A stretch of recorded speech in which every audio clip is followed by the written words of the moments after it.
27 ಅಲ್ಲ, ತಳೇವಾಡಿಗೆ ನಾನು ಡಿಸೆಂಬರ್ ಅಧಿವೇಶನದಲ್ಲಿ ಬಂದಿದ್ದೆ.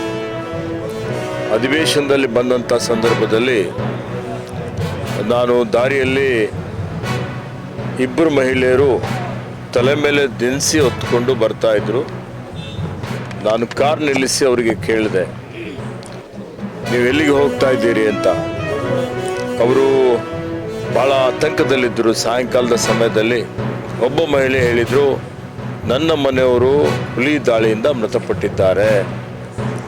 ಇನ್ನೊಬ್ಬ ಮಹಿಳೆ ಕೇಳಿದರೆ ಕರಡಿ ದಾಳಿಯಿಂದ ಅಂಗವೈಕಲರಾಗಿದ್ದಾರೆ ಅನ್ನುವಂಥ ಮಾತನ್ನು ಹೇಳ್ತಾರೆ. ಇಲ್ಲಿಗೆ ಬಂದಂಥ ಸಂದರ್ಭದಲ್ಲಿ ತಳವಾಡಿ ಅರಣ್ಯವಾಸಿಗಳ ಜೊತೆಯಲ್ಲಿ ನಾನು ಸಂವಾದ ಮಾಡಿದೆ. ಆ ಸಂವಾದದಲ್ಲಿ ಶಾಸಕರಿದ್ದರು, ನಮ್ಮ ಹಿರಿಯ ಅಧಿಕಾರಿಗಳಿದ್ದರು.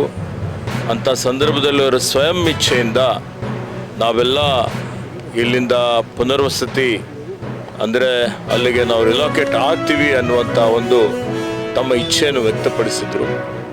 ಅವರ ಇಚ್ಛೆಗೆ ಅನುಗುಣವಾಗಿ ನಾನು ಬೆಂಗಳೂರಿಗೆ ಹೋಗಿ ಸನ್ಮಾನ್ಯ ಮುಖ್ಯಮಂತ್ರಿ ಸಿದ್ದರಾಮಯ್ಯ ಸಾಹೇಬ್ ಜೊತೆಯಲ್ಲೂ ಚರ್ಚೆ ಮಾಡಿ, ಕ್ಯಾಂಪಾ ನಿಧಿಯಿಂದ ನಮ್ಮ ಹಿರಿಯ ಅಧಿಕಾರಿಗಳ ಜೊತೆಯಲ್ಲಿ ಸಮಾಲೋಚನೆ ಮಾಡಿ 5 ಕೋಟಿ ರೂಪಾಯಿವರೆಗೆ ಹಣ ಬಿಡುಗಡೆ ಮಾಡಿ ಇವತ್ತು ಈ ತಳೇವಾಡಿ ಗ್ರಾಮದಲ್ಲಿ 27 ಜನರಿಗೆ ಪುನರ್ವಸತಿ ಮಾಡುವಂಥ ಒಂದು ಕ್ಯಾಂಟೀನ್ನಲ್ಲಿ ಈಗಾಗಲೇ ಹಲವಾರು ತಾಂತ್ರಿಕ ದೋಷದಿಂದ ಅದನ್ನು ನಾವು ತೆರೆದಿರಲ್ಲ ಸರ್.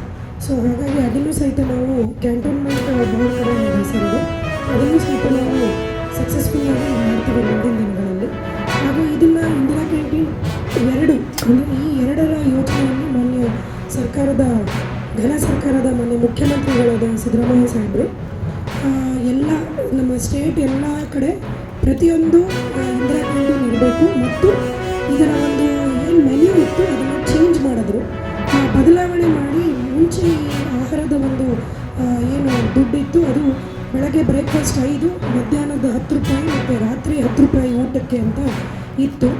ಈಗ ಮೆನ್ಯೂನಲ್ಲಿ ಚೇಂಜ್ ಮಾಡಿ ನಾವು ಸೊಪ್ಪಿನ ಪಲ್ಯ ಮತ್ತು ಆಯಾ ಭಾಗಗಳಿಗೆ ಯಾವುದ್ಯಾವುದು ಆಹಾರ ಧಾನ್ಯಗಳು ಅತಿ ಶ್ರೇಷ್ಠವಾಗಿರುತ್ತೋ ಆ ಥರ ಆಹಾರ ಧಾನ್ಯಗಳನ್ನೇ ನಾವು ಆಯಾ ಭಾಗಗಳಲ್ಲಿ ನೀವೇ ಚಾಯ್ಸ್ ಮಾಡ್ಕೋಬೋದು, ಅಂದರೆ ನೀವೇ ಆರಿಸ್ಬೋದು ಅಂತಂದು ಹೇಳಿಬಿಟ್ಟು ಈ ಭಾಗಕ್ಕೆ ರೊಟ್ಟಿನ ವಿಶೇಷವಾಗಿ ಕೊಟ್ಟಿರ್ತಾರೆ.